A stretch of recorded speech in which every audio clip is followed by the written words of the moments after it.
ইনকিলাব মঞ্চের যেই long March আজকের সেই লং মার্চের সঙ্গে আমরা রয়েছি।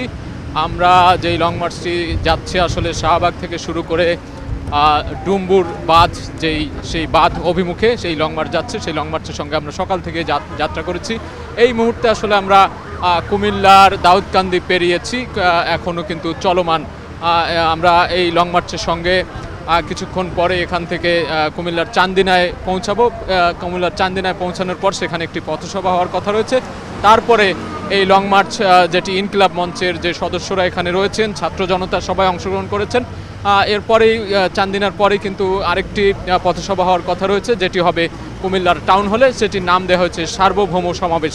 সেই সমাবেশ থেকেই কিন্তু এই যে ভারতীয় যে পানি আগ্রাসন কিংবা যৌথ নদীর অভিন্ন নদী, বাংলাদেশের যে আন্তর্জাতিক সীমানার যে নদীগুলো রয়েছে সেই নদীগুলোতে যে অবৈধভাবে বাঁধ কিংবা অযৌক্তিকভাবে সেই বাঁধগুলো ছেড়ে দিয়ে বাংলাদেশকে যে বন্যা কবলিত করা হচ্ছে, অতিরিক্ত পানি দিয়ে কিন্তু ভাটির দেশ বাংলাদেশের যে সমস্যা করা হচ্ছে, সেই জাতীয় সমস্যার তীব্র প্রতিবাদ জানানো হচ্ছে এই লং মার্চের মধ্য দিয়ে। এবং এই লং মার্চের মধ্য দিয়েই কিন্তু তারা অনেক ধরনের দাবি তুলেছে, যে আন্তর্জাতিক যে পানি আইন রয়েছে, জাতিসংঘের পানি কনভেনশন 1997 থেকে শুরু করে অন্যান্য যে পানি নীতিগুলো রয়েছে, ভারত সেগুলোতে সব সময় আসলে অযৌক্তিকভাবে অবৈধভাবে বাংলাদেশকে সেগুলো থেকে বঞ্চিত করে আসছে।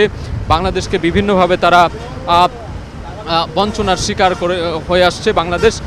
তারই প্রতিবাদে সেই যে দাবিগুলো রয়েছে সেই দাবিগুলো নিয়েই কিন্তু এই লং মার্চ অনুষ্ঠিত হচ্ছে।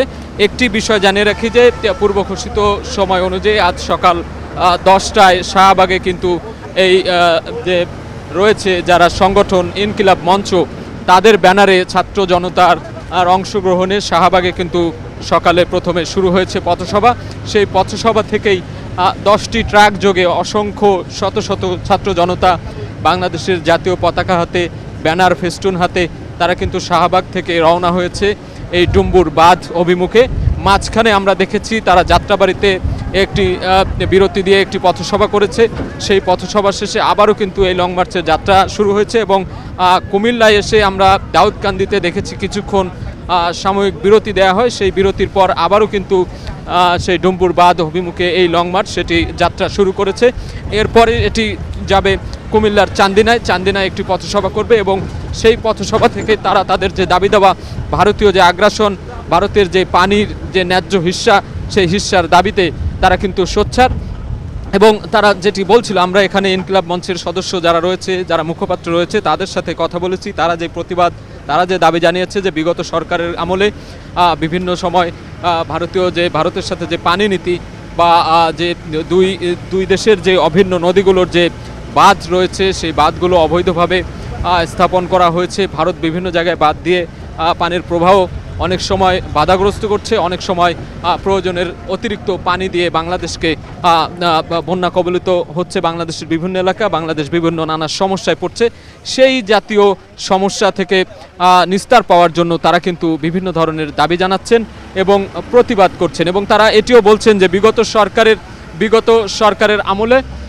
সরকারের আমলে কিন্তু অনেক ধরনের যে চুক্তিগুলো রয়েছে সেগুলো কিন্তু বাস্তবায়ন করা সম্ভব হয়নি। এবং তারা এই যে অন্তর্বর্তীকালীন সরকার, ডক্টর মোহাম্মদ ইউনূসের যে সরকার এখন রয়েছে বাংলাদেশে, তাদের কাছে জোরালো দাবি জানাচ্ছেন যে এই ধরনের যে সমস্যাগুলো রয়েছে, আন্তর্জাতিক নদী বিষয়ক যে আইনগুলো রয়েছে কিংবা যে ধরনের সংকটে পড়ছে বাংলাদেশ, ভারতের কাছে মাঝে মাঝেই তারা পানি সংক্রান্ত যে সমস্যাগুলো রয়েছে, তিস্তা বাঁধ থেকে শুরু করে তিস্তা ব্যারেজ, গজলডোবায় যে ব্যারেজ রয়েছে, ফেনী নদী, মুহুরী নদী সহ ডুম্বুর বাঁধ সহ যেই নদীগুলোর যে সমস্যা রয়েছে, সেই সবগুলো সমস্যাই সমাধানের যাতে উদ্যোগ নেওয়া হয় দ্রুত সময়ের মধ্যে, সেই দাবিগুলোই তারা কিন্তু এই লং মার্চের মাধ্যমেই করছেন। এবং এরপরে যে সমাবেশ অনুষ্ঠিত হবে সেখানেও তারা ছাত্র জনতার উদ্দেশ্যে এই বার্তাগুলো দেবেন বলে আমরা জানতে পেরেছি। আমরা এখানকার মুখপাত্রের সাথে কথা বলেছি। তিনি যেটি বলছিলেন যে দীর্ঘদিন ধরেই বাংলাদেশের সাথে অমীমাংসিত যে পানির যে সমস্যাগুলো রয়েছে সেগুলো মীমাংসা করার এখনই সময়। এবং এই ডক্টর মোহাম্মদ ইউনূসের যে সরকার, এখন অন্তর্বর্তীকালীন সরকার এখন রয়েছেন, তারা এই দাবিগুলো নিয়ে কাজ করবেন বলে আমরা জানতে পেরেছি। এবং আমি একটু দেখাতে চাই, এদিকে আমাদের ক্যামেরা একটু দেখাতে চাই দর্শকদের, যে অনেকগুলো ট্রাক কিন্তু সারি সারি হয়ে আসছে। আমরা দেখছি প্রত্যেকটি ট্র্যাকেই কিন্তু ছাত্র জনতা তারা রয়েছেন, তারা স্লোগান দিচ্ছেন, মিছিল করছেন, স্লোগান দিচ্ছেন এবং জাতীয় পতাকা হাতে তারা কিন্তু সেই যে ডুম্বুর বাঁধের অভিমুখে, ভারতের ত্রিপুরা রাজ্যের যে ডুম্বুর বাঁধ সেই সীমান্তবর্তী এলাকায়, সেখানে কিন্তু তারা যাচ্ছেন। এই ট্রাকে করে তারা কুমিল্লার যে টাউন হল সমাবেশ, সেখানে সমাবেশ শেষ করে আবারও তারা পদযাত্রা করবেন বলে আমরা জানতে পেরেছি। এবং এর মধ্য দিয়েই এই যে পানির যে যৌথ সমস্যাগুলো রয়েছে দুই দেশের, সেগুলো সমস্যা সমাধানের তারা উদ্যোগী হওয়ার জন্য কিন্তু দাবি জানাচ্ছেন। এবং আরেকটি বিষয় জানিয়ে রেখে যে এই লং মার্চ থেকে তারা কিন্তু মোটা দাগে 5টি দাবি তুলেছেন, সেগুলো একটু জানিয়ে রাখতে চাই। যে অতি দ্রুত তিস্তা মহাপরিকল্পনা বাস্তবায়নের যে উদ্যোগ, সেই উদ্যোগটিও তারা নিতে বলছেন। এছাড়া জাতিসংঘের যে পানি প্রবাহ কনভেনশন 1997, সেটিতে অতি সত্বর যেন অনুস্বাক্ষর করা হয়। সেই কনভেনশন অনুযায়ী ভাটির দেশ বাংলাদেশ, আপনারা জানেন, সেই ভাটির দেশ হিসাবে বাংলাদেশ যেন উজান থেকে নেমে আসা যে পানিগুলো আসে, ভারত যখন অতিরিক্ত হারে পানি ছাড়ে, সেই পানি যাতে ভাটির দেশ বাংলাদেশে যে ক্ষতি করছে, সেই ক্ষতিপূরণের দাবিও কিন্তু তারা তুলেছেন। এবং আরেকটি বিষয় জানিয়ে রেখে যে আন্তঃ সীমান্ত যে নদীগুলো রয়েছে, সেগুলোর নতুন তালিকা প্রণয়নের উদ্যোগ নেয়ার দাবিও কিন্তু তারা করছেন। আরেকটি বিষয় বলে রাখি যে 54টি আন্তঃসীমান্ত নদী রয়েছে বাংলাদেশ এবং ভারতের মধ্যে। তার অববাহিকার ভিত্তিক যে পানি বন্টন, সেই পানি বন্টন যাতে সমন্বয় করা হয়, সেই সমন্বয় করার যে অন্তর্ভুক্তিকরণ, সে অন্তর্ভুক্তিকরণেরও দাবি তারা তুলছেন। আরেকটি বিষয় রয়েছে 5 নম্বর, সেটি হলো ভারতের সব অবৈধ যে বাঁধ রয়েছে সেগুলো উচ্ছেদের দাবিতে আন্তর্জাতিক ফোরাম যে রয়েছে, জাতিসংঘ থেকে শুরু করে আন্তর্জাতিক যে পানি নিয়ে যারা কাজ করেন, বিভিন্ন সংস্থা, বেসরকারি সংস্থা, অন্যান্য যে আন্তর্জাতিক সংস্থাগুলো রয়েছে, তাদেরকে সম্পৃক্ত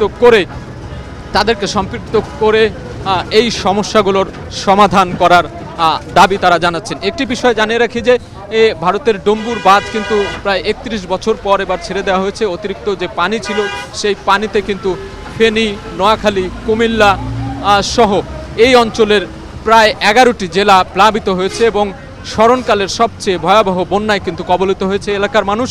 এবং তারা এলাকার মানুষ বলছিলেন যে এরকম বন্যা কিন্তু তারা গেল 10 থেকে 15-20 বছরে তারা দেখেননি। এবং এই যে ডুম্বুর বাঁধ অবৈধভাবে বাংলাদেশকে না জানিয়ে, বাংলাদেশকে যে জানানোর একটি প্রক্রিয়া থাকে, দুই দেশের মধ্যে একটি কূটনৈতিক পানি কূটনীতির যে বিষয় থাকে, সেই কূটনৈতিক যে আলোচনা, সেটি না করেই কিন্তু ভারত তাদের পানি ছেড়ে দিয়েছিল বলে অভিযোগ রয়েছে। এবং তারই প্রেক্ষিতে এই এলাকায় যেই ধরনের বন্যা পরিস্থিতি এবার হয়েছে, সেটি কিন্তু স্মরণকালের সবচেয়ে ভয়াবহ। এবং তাতে ফসল, ঘর বাড়ি সহ এলাকার লাখ লাখ মানুষ, অন্ততপক্ষে 50 লাখেরও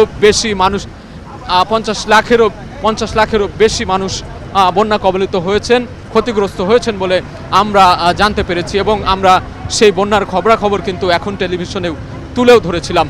তো এই যে লং মার্চের যাত্রা, সেই যাত্রা আসলে এখন কুমিল্লা দাউদকান্দি পেরিয়ে যাচ্ছে কুমিল্লার টাউন হলের দিকে গিয়ে, সেখানে একটি সার্বভৌম সমাবেশ হবে। সেই সমাবেশে যে এই ধরনের পানি ন্যায্য হিস্সা সংক্রান্ত দুই দেশের যে আন্তর্জাতিক নদী কিংবা অভিন্ন নদী রয়েছে, সেই নদীগুলোর সীমান্ত বাঁধ সম্পর্কিত যেই ধরনের সমস্যাগুলো রয়েছে, অযৌক্তিক যে সমস্যা, অবৈধভাবে যে বাঁধ খুলে দেওয়ার যে সমস্যাগুলো রয়েছে, সেই সমস্যাগুলোর তীব্র প্রতিবাদ জানাচ্ছেন এই ইনকিলাব মঞ্চের মুখপাত্র, সদস্য, ছাত্র জনতা যারা এখানে অংশ নিয়েছেন তারা। এবং এই লং মার্চ থেকেই কিন্তু তারা সেই বার্তাগুলো দিচ্ছেন যে এগুলোর সমাধান দ্রুত সময়ের মধ্যে করতে হবে। এই লং মার্চের সাথে আমরা সকাল থেকে আছি, শাহবাগ থেকে শুরু করে, যাত্রাবাড়ি থেকে শুরু করে কুমিল্লা, একেবারে শেষ পর্যন্ত আমরা যেতে চাই, আপনাদের দেখাতে চাই যে এই লং মার্চের আজকের যে কার্যক্রম, সেটি শুরু থেকে শেষ পর্যন্ত এখন টেলিভিশনের পর্দায় হয়তো আপনার সব তথ্যই আমরা দেওয়ার চেষ্টা করব। এবং এই লং মার্চের পরবর্তী সময়ে এই ইনকিলাব মঞ্চ কী ধরনের কর্মসূচি ঘোষণা করে সেটিও আমরা আপনাদের জানানোর চেষ্টা করব। এই ছিল ইনকিলাব মঞ্চের যে ডাম্বুর যে বাঁধমুখী যে লং মার্চ, সেই লং মার্চ থেকে আমার কাছে সবশেষ খবর।